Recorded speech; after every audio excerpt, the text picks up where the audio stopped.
every writer knows what it feels like to look up and find yourself in the depths of a research rabbit hole. We always intend to just find out one answer to one single question. And then 4 hours later, we're still searching for new questions, new answers. I once found myself on a 4-hour research trip after trying to figure out what the difference between a 2-handed sword and a 1.5-handed sword was, thanks to George R.R. Martin and Jon Snow. And then I found myself looking up the traditional ways of making a katana. And then I was researching how to build a kiln in my backyard. And then from there, I went to the different types of kiln-fired pottery, and it just kept going. Hi, my name's Jules, and I'm the Dawdling Writer. And before we jump into my most recent research rabbit hole, don't forget to hit the like, the subscribe, and maybe ring the bell to get your notifications. So this week, my father asked me a particular question that led me down into a research rabbit hole. And he asked me why I thought zombies were such a huge trend in the media recently, in comics, in movies, and in books. And so we talked briefly about sort of the political atmosphere and the environmental factors that may go into creating this, like, the end is nigh, the apocalypse is coming feeling. But then I started thinking, and most cultures have some sort of folklore and religious beliefs around the undead or reviving the dead. And so I had previously fallen into some research rabbit holes about vampires. And so I kind of found this an intriguing sort of warren of rabbit holes that were connected. So vampires. Vampires, usually stemming from the Hungarian and the Transylvanian areas in Western cultures. Those stories can occur due to several different factors. And of course you have like Vlad the Impaler, made famous by Bram Stoker's Dracula. You also had Countess Elizabeth Bathory, who was famous for serial killing and slaughtering young women to bathe in their blood as a sort of beauty and youth elixir. But a lot of scientists have sort of posed possible reasons that are very plausible for like blood-drained corpses and bite marks on bodies that refuse to stay in the ground. So one of those, they're very interconnected reasons, but the Hungarian and the Transylvanian areas, some of those areas tend to be very mountainous regions, and so you couldn't necessarily dig deep enough to make a proper grave, especially in the wintertime when the ground would be frozen. And so you would dig as far as you could and then just, bury as you could. But that meant that the body would then be uncovered by the elements or by animals, and at that point the blood would have drained due to gravity to the back of the body, and so you would have this very pale blood drained appearance of the body. And during those times you wore a lot of furs in the winter to keep warm, so you wouldn't necessarily have the proper bathing as often as you should, which became a breeding ground for biting insects like fleas. So you had the pale blood-drained corpse with bite marks all over, and it refused to stay buried because you couldn't dig deep enough. So there's that aspect of things for vampires. During the times, winters were usually hard, there were less food, there was more diseases, so you had more bodies. You would have more rumors, and then the more bodies that refused to stay buried, the rumors would spread. So for zombies, they were reanimated corpses that were in need of food. And they've been, the subject of many, many Hollywood masterpieces and flops.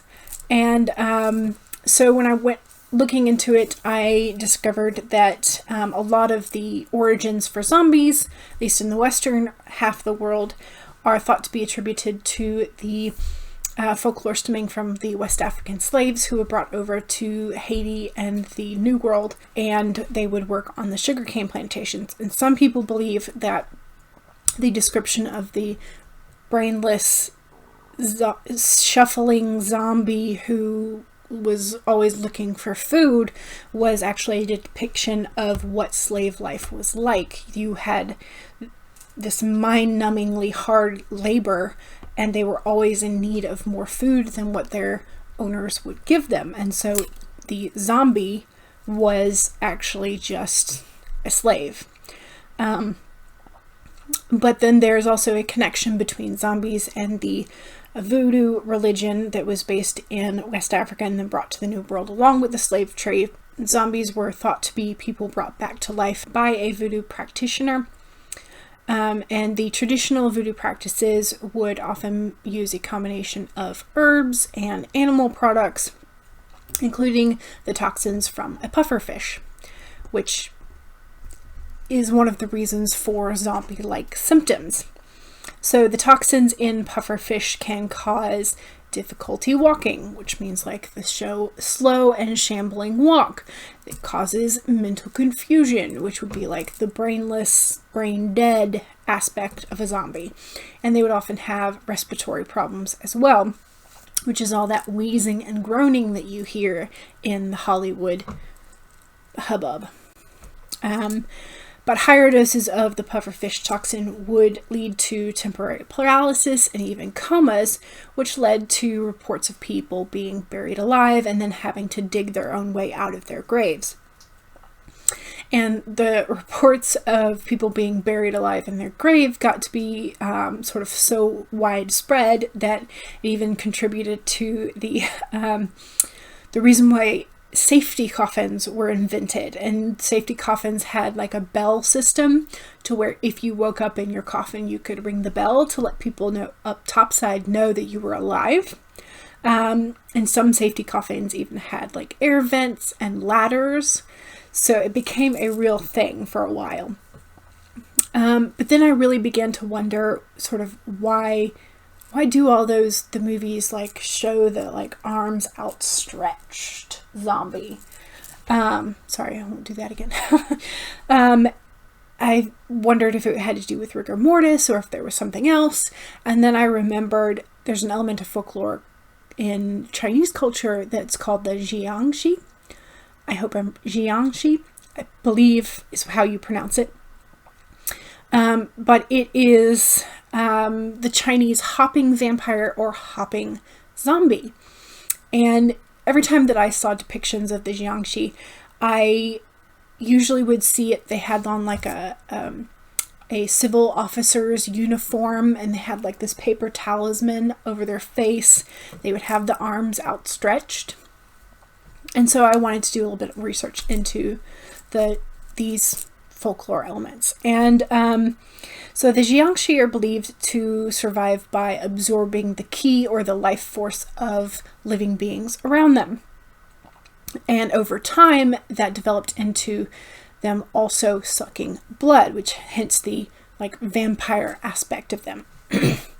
But the depiction of these Jiangshi in civil uniforms and civil officer uniforms was thought to have reflected the popular opinion of a certain time period's corrupt officials and politicians not caring about the regular citizens. They would like suck the life out of people by taking too many taxes or just essentially suppressing people.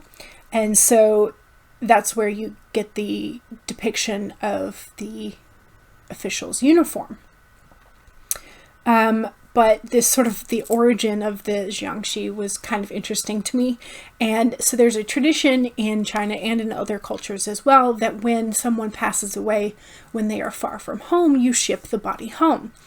And specifically for China and a lot of the Asian areas, there's the belief that the spirit needs to come home so that it doesn't wander endlessly, and if it is home, it then can serve as sort of like a protective ancestral spirit.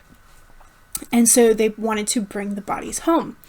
And so there was a time when apparently the Taoist priests would like cast a spell or perform a ritual, and the corpse would sort of partially revive, and the Taoist person would teach them to hop home. And so that was how you sort of avoided the large costs of transporting a body home by cart or by carriage or via ship. Was you had a Taoist priest teach your relative to hop home. So I thought that was interesting and amusing at the same time. And then I found out that thresholds were built higher so that the Jiangshi couldn't hop over it, because if they came into your house, then they would then be absorbing the life force, the ki of the living people. So you had, in places that served as morgues, you had a high threshold so they couldn't hop out without a proper priest or transporter accompanying them. And so then I found out that the description of the way that body transportation happened was very interesting to me, because the bodies would be tied upright between two bamboo poles. And so then your transporters would be bearing the poles on their shoulders. And they would transport the bodies at night, 1, to avoid the heat of the day, and 2, to avoid bringing bad luck to anybody who they met. So at night, from far away in low light conditions, as the transporters would travel along, the bamboo poles would flex with the motion of the walking and the weight of the corpse that was tied to it. And so it would make the corpse appear to hop.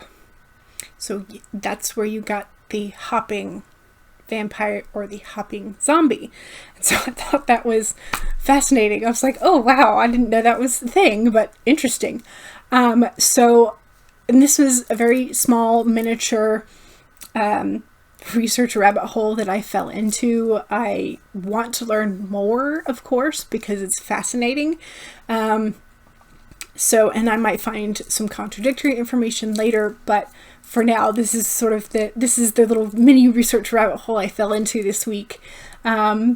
So yeah, I didn't know why the Jiangshi were called hopping vampires or hopping zombies, but now I do, and so do you.